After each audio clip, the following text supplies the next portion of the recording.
ప్రకాశం జిల్లా దర్శిపట్నంలో వేంచేసి ఉన్న శ్రీ ఆంకాలమ్మ తల్లి దేవస్థానంలో శనివారం ఉదయం పంచముఖ ఆంజనేయ స్వామి ఆలయ నిర్మాణంలో శ్రీ సహిత సహస్ర శివలింగం అభిషేకాలు అంగరంగ వైభవంగా నిర్వహించబడ్డాయి. వేద పండితులు శివలింగానికి అభిషేకాలు, కుంకుమ పూజ నిర్వహించారు. పూజలో పాల్గొన్న భక్తులకు తీర్థ ప్రసాదాలు పంపిణీ చేశారు. మహిళా భక్తులు నాగుల చవితి పండుగ సందర్భంగా పుట్టకు పాలు పోసి ప్రత్యేక పూజ చేశారు. భక్తులకు అనంతరం అన్న వితరణ కూడా నిర్వహించబడింది. జూపల్లి మోహన్ రావు 5,000 రూపాయల నగదు అందజేశారు.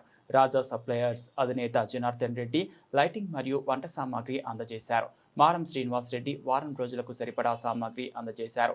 భూమి శ్రీను 25 కేజీ బియ్యం విరాళంగా పంపిణీ చేశారు. దాతలకు సహకరించిన వారికి ఆలయ కమిటీ సభ్యులు కన్న రమణారెడ్డి, పాలంకి కొండలు, భాస్కర్ రెడ్డి అభినందనలు తెలిపారు.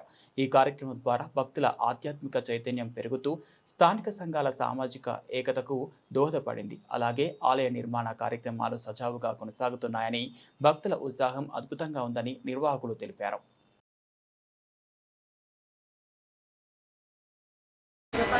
ప్రజలకి నమస్కారం. నా పేరు సుజాత. ఇక్కడ అంకాలమ్మ గుడిలో ఈరోజు కార్తీక మాసం సందర్భంగా, నాగుల చవితి సందర్భంగా అందరు భక్తులు కూడా ఓటెత్తారు. అందరూ బాగా ప్రతి ఒక్క స్వాములు అందరూ బాగా వచ్చారు. ఈ సందర్భంగా ఇక్కడ అన్నదాన కార్యక్రమం వల్ల ప్రతి ఒక్క స్వామి వచ్చి జయప్రదం చేశారు. పంచముఖి ఆంజనేయ స్వామి నిర్మాణము జరుగుతుంది. ధ్యాన మందిర నిర్మాణం కూడా జరుగుతుంది. ప్రతి ఒక్కరూ కూడా ఆ నిర్మాణానికి వాళ్ళ సహాయం అందించాలని కోరుతున్నారు.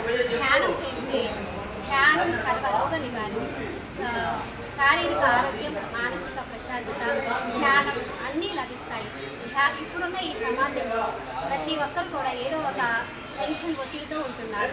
ఏ డాక్టర్ దగ్గరికి వెళ్ళినా కూడా ధ్యానం చేయమని చెప్తున్నారు.